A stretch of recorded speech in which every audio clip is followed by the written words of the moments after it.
Bab 3. Bisikan dari dalam jiwa. Ada momen ketika seseorang sedang sendirian dalam hening yang pekat, lalu tiba-tiba hatinya tergerak untuk melafalkan sholawat.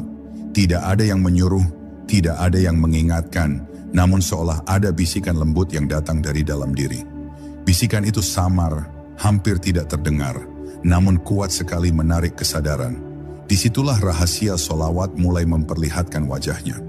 Ia bukan hanya datang dari bibir, melainkan dari jiwa yang sedang dipanggil oleh cahaya asalnya. Seakan ada tangan gaib yang mengetuk hati, berkata, "Bangunlah, karena engkau telah lama tertidur." Sholawat adalah bahasa jiwa, bukan hanya bahasa lisan. Ketika jiwa merindukan asalnya, ia tidak bisa mengungkapkan dengan kata-kata duniawi, maka ia memilih sholawat sebagai teriakan sunyi. Seperti seorang anak kecil yang tersesat di jalan dan berteriak memanggil ibunya, begitu pula jiwa manusia yang melafalkan sholawat, memanggil asal cahaya yang disebut Nur Muhammad. Dan anehnya, panggilan itu tidak pernah dibiarkan tanpa jawaban.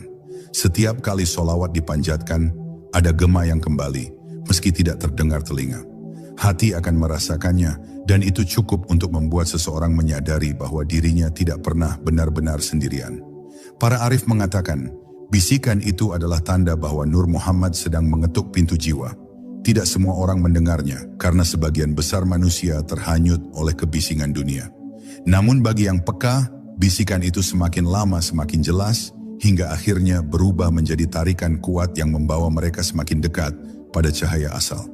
Inilah sebabnya mengapa ada orang yang bisa menangis berjam-jam hanya karena melafalkan sholawat.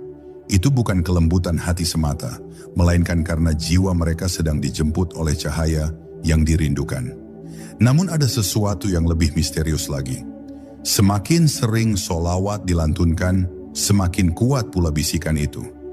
Ia bisa muncul dalam mimpi, dalam renungan malam, atau bahkan dalam kesunyian ketika seseorang sedang sendiri. Kadang terasa seperti ada suara yang mengingatkan untuk tidak berhenti, untuk terus melanjutkan lantunan meski tanpa suara. Seakan ada pesan tersembunyi bahwa sholawat bukan sekadar ibadah, melainkan panggilan pulang. Panggilan menuju asal mula jiwa, panggilan menuju Nur Muhammad. Di titik ini, pertanyaan besar muncul. Apakah mungkin bahwa sholawat bukan hanya ibadah ritual, melainkan sandi rahasia yang Allah sisipkan agar manusia tidak kehilangan jalan pulang? Jika iya, maka setiap kali kita bersholawat, sebenarnya kita sedang merespons panggilan itu. Tanpa sadar sedang menapaki jalan menuju sebuah cahaya yang telah ada sebelum dunia ini tercipta. Sebuah